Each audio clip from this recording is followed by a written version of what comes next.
Estamos por aqui novamente, dia de revisão por conta da aula que a gente fez totalmente com questões do Enem, certo? Só questões do Enem, envolvendo a nossa parte de aritmética, onde nós verificamos algumas questões, inclusive uma que havíamos feito usando grandezas, resolvemos agora usando uma estratégia da aritmética, que é transformar um número em uma multiplicação utilizando vários fatores, primos ou não. Isso, e aí ficou né? top. E a gente viu que questões que usam matemática básica, Sim, né? Algumas nem precisaram de cálculo. A gente vem vendo isso já ao longo das aulas, ao longo das questões. Umas nem precisam de cálculo, só do raciocínio lógico, da leitura e da interpretação, que é importantíssimo. E outras, claro, né? A gente faz ali as operações básicas, adição, subtração, multiplicação e divisão. Mas está dentro do mesmo contexto, tá bom? Vamos de revisão. A revisão de aula de Enem, com certeza, ou é uma dica, ou é um macete, ou é um mapa mental fazendo o resumo. Vamos dar uma olhada, olha lá.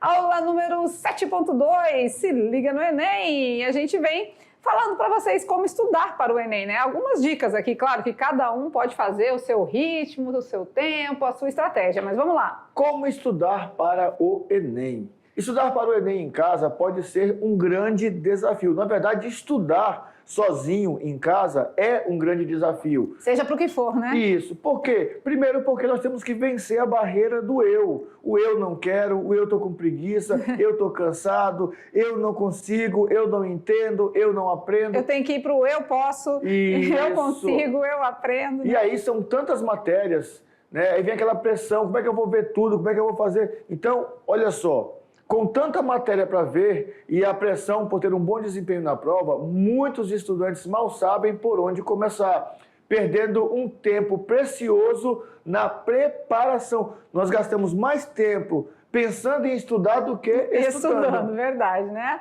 E claro, né? Vamos começar assim, ó. Defina um local de estudo. Cada um tem a sua afinidade do lugar onde gosta de sentar, se sente mais confortável, se sente bem, né?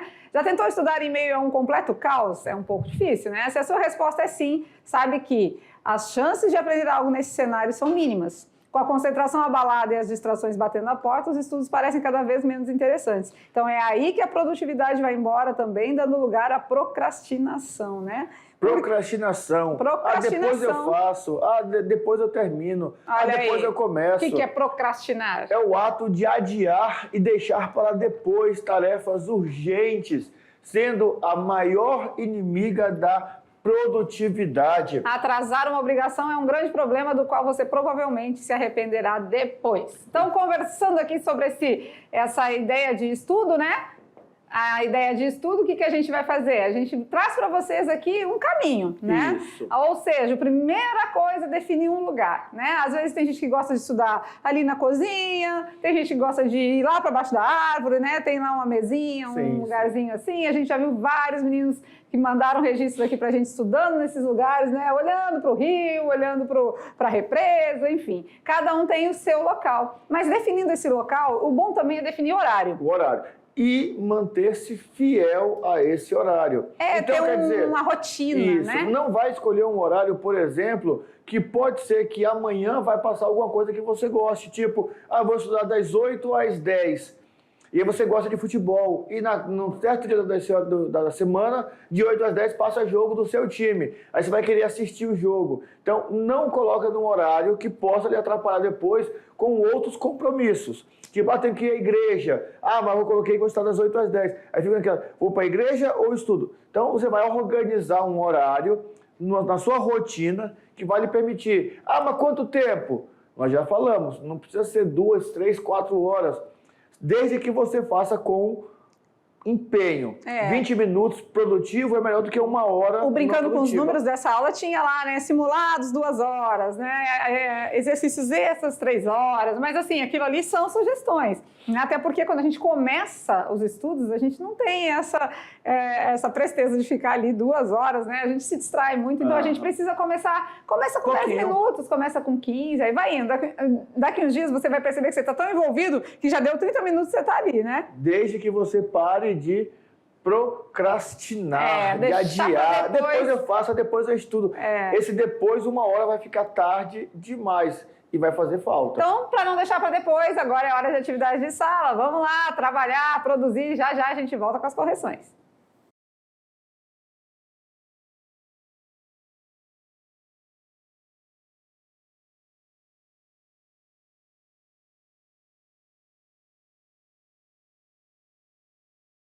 E já estamos de volta. Mais duas questões do Enem? Duas ou três? Conseguiram fazer todas? Acho que foram duas, né? Porque já fizemos 4 na aula, né? Conseguiram fazer todas? Eu acho que é bem facinho. Nessa perspectiva de 2, 4, 3, 2, você está chegando perto de umas 20 questões ou mais. Só do Enem. É mesmo? E assim, vamos contabilizar depois. Depois tem que fazer um levantamento, mas bastante questões do Enem já. E aí? Fizeram a dupla, resolveram, conseguiram discutir, conseguiram melhor entender o que foi feito, porque às vezes eu faço e não entendo o que eu fiz. Aí quando é daqui 2 horas eu vou lá de novo e falo, o que eu fiz aqui mesmo? Aí onde está o refazer, né? Aquela do borrifador a gente refez com eles. De outra maneira. De outra maneira. Então, assim, muito interessante, porque cada vez que você olha para a questão, você tem uma interpretação, às vezes, diferente, no mesmo resultado, mas com um caminho diferente. Então, isso é muito interessante, tá? Vamos na telinha, vamos fazer mais 2 questões do Enem? Olha lá. Questão de número 1, então, tirando as dúvidas. É o Enem de 2021, prova amarela. O sistema de numeração romano ainda é utilizado na identificação de capítulos e volumes de livros, na designação de séculos e em ordem cronológica de papas e rei de mesmo nome. Eu não acredito. Números romanos no Enem? Sim, 2021, olha aí. Brincando. São utilizadas 7 letras do alfabeto, 4 fundamentais, o I vale 1, o X vale 10, o C vale 100 e o M vale 1000. 3 são secundárias. O V vale 5, o L vale 50 e a letra D vale 500. E aí, olha só. Mas faz muito tempo que eu estudei números romanos, eu não vou lembrar. O Enem faz questão de te lembrar. Ele já diz o que é, né? O valor posicional. Ele está te revisando aqui, ó, fazendo uma revisão antes de fazer a pergunta. Não é? E o legal aqui é que os números romanos fazem associação de letras do alfabeto com valores, né? Com números, beleza? Beleza. As regras para escrever números romanos são as seguintes. O Enem é tão generoso que, além dele relembrar os valores de cada letra, né? Ainda traz aqui as regras, né? Regra número 1. Não existe símbolo correspondente ao 0. Número 2, os símbolos fundamentais podem ser repetidos até 3 vezes e seus valores são adicionados. Exemplo. X, X, X. 10 mais 10 mais 10? 30. 30, pronto, certo? Certo. Regra número 3. Uma letra posta à esquerda de outra, de maior valor, indica uma subtração de seus respectivos valores. Então, se eu tenho o IX, ou melhor, o X, depois do I, quer dizer que o X é 10, o I veio anteriormente, então é tirar 1. Então, a gente tem que X e X é 9. E uma letra posta à direita de outra, de maior valor, indica a adição dos respectivos valores. X e... Aí já é 10 mais 1, 11. Que é 11, né? Beleza. Bem legal. Então, trouxe 4 regrinhas dos números romanos, trouxe os números romanos, para quem não lembrava, o Enem é muito é uma bom. Mãe, né? É uma mãe. Vamos lá. Então, as regras para escrever números romanos são... Em uma cidade europeia, há uma placa indicando o ano de sua fundação. Não, aqui ficou, na verdade, o mesmo isso. Já enunciado aqui. A pergunta é o seguinte: em uma cidade europeia, há uma placa indicando o ano de sua fundação. Está aqui o ano, ó. Bananã, bananã. E as alternativas, a pergunta é: quantos anos de fundação essa cidade comemorará em 2050? Claro que também não é assim de mão beijada, né? Mas aqui, como ele já falou lá que vai somar, a gente pode fazer o que aqui? Organizar esses termos, né? Lembrando que a organização é unidade, dezena, centena, unidade de milhar, dezena de milhar. Lembra que o sistema de numeração, o nosso, traz essa ordem e essas classes todas? E o legal aqui, ó, que ele está querendo o quantos anos de fundação. Aqui, ele está dizendo em 2050, né? Na verdade, não é só transformar esse valor aqui. Tem que transformar e depois subtrair. Para decimal normal nosso aqui, nosso sistema de numeração. Tem que primeiro transformar e depois subtrair, tá certo? Certo. Vamos lá, primeiro vamos transformar, né? Vamos separar aqui, olha só. De trás para frente, nós temos X e X. Os 3 pertencem às unidades.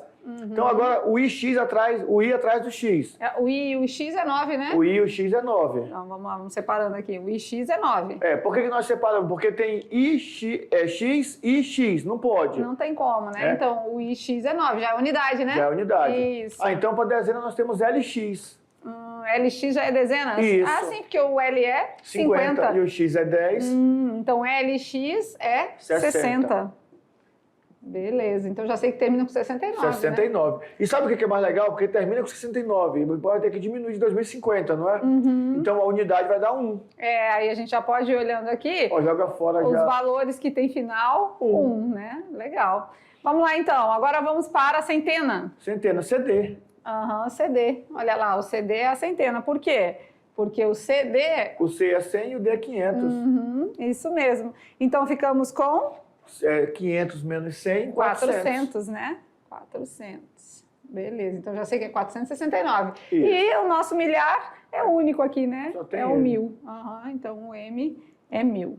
Certo? Aqui a gente fez com ordem posicional, né? Então ficamos aí com o número 1469. Beleza, legal, né? Então agora tem que fazer 2050 menos 1469. O resultado é a quantidade de anos de fundação da cidade, certo? Vamos fazer a continha aqui? Podemos fazer, né? 2050, trabalhando com operações básicas, é a nossa aritmética, certo? Certo. Vamos lá, emprestou 1, ficou 4. 10 menos 9, 1, né? Aqui vamos já fazer o 20 já, né? O 20 emprestou, ficou 19 e aqui ficou 14 tira 6. 8, beleza. Então já foi, bora a letra I. E 19 tira 1. 19 tira 4. 19 tira 4, 14, desculpa. vai ficar 5. Tira 14, fica 5. Beleza, 581, a alternativa correta é a letra D. Aqui, se você fosse também bem atento, olha só, né, faz 2.000 menos 1.500. Faz 2.000 menos 1.500, já dá 500. Só que você tirou de um lado e também tirou do outro. Você tirou 50 de um lado e aumentou o outro lado um pouquinho. Então dá de fazer por aí também, que fica bem tranquilo. Vamos na segunda, então, muito simples, né? Bastava a transformação de números romanos em decimal no nosso sistema decimal, certo? Certo. Questão 2, Enem 2013, na prova de reaplicação. Para um principiante em corrida, foi estipulado o seguinte plano de treinamento diário: correr 300 metros no primeiro dia e aumentar 200 metros por dia a partir do segundo dia. Então, olha só, 300 metros no primeiro dia. Inicial, né? Vamos marcar texto aqui. Primeiro dia, 300 metros. E aumentar 200 metros por dia a partir do segundo dia. Então, no primeiro dia correu 300, no segundo dia vai correr 500. Isso aí tá parecendo até o PA, né? O A1. Vamos lá. O A1 é os 300, né? Aí já o A2 já vai ser 300 mais 200, que é a razão, porque ele disse que também que vai correr sempre 200 a mais por dia, né? Então o A3 vai ser 500 mais 200? Isso. Só que aí vem um detalhe da questão. Olha só, para contabilizar seu rendimento, ele utilizará um chip preso ao seu tênis para medir a distância percorrida nos treinos. Considere que esse chip armazene em sua memória no máximo 9,5 km, né? Então 9 quilômetros e 500 metros, né? De corrida versus caminhada. Devendo ser colocado no momento do início do treino e descartado após esgotar o espaço para a reserva de dados. A pergunta é, se esse atleta utilizar o chip desde o primeiro dia de treinamento, por quantos dias consecutivos esse chip poderá armazenar a quilometragem desse plano de treino diário? Então quer dizer que além de encontrar a caminhada ali, nós vamos precisar fazer também a soma desses valores verdade, e não pode ultrapassar 9.500. Isso. Então vamos lá, né? Aqui a gente já fez Só que já tem 1.500. Um início, né? Mas vamos na outra página. Então a gente tem aí... a gente vai colocar, né? No primeiro dia, Segundo. 300. Vai sumir. 300. No primeiro... Tem hora que dá uma bugadinha aqui. 300, certo? Certo. No segundo dia, 500, que a gente já vinha fazendo, né? No terceiro dia, 700. Aí ele falou que aqui, só que até aqui já tem 1.500, né? E aí, um detalhe importante, tá? Ele não é correr até 9.500. É correr, ele armazenar no máximo 9.500, né? Somando. Isso. No quarto dia? 900. No quinto dia? 1.100. Só aí já tem 3.500. Né? 2.000 com 1.500, 3.500. 3.500, beleza. Sexto dia? Dá 1.300. 7º dia. 1.500. E agora temos quanto? Deixa eu ver. As respostas, então, entre 7, 8 e 9 ali, né? 12 e 13, nós estamos né? em que dia já?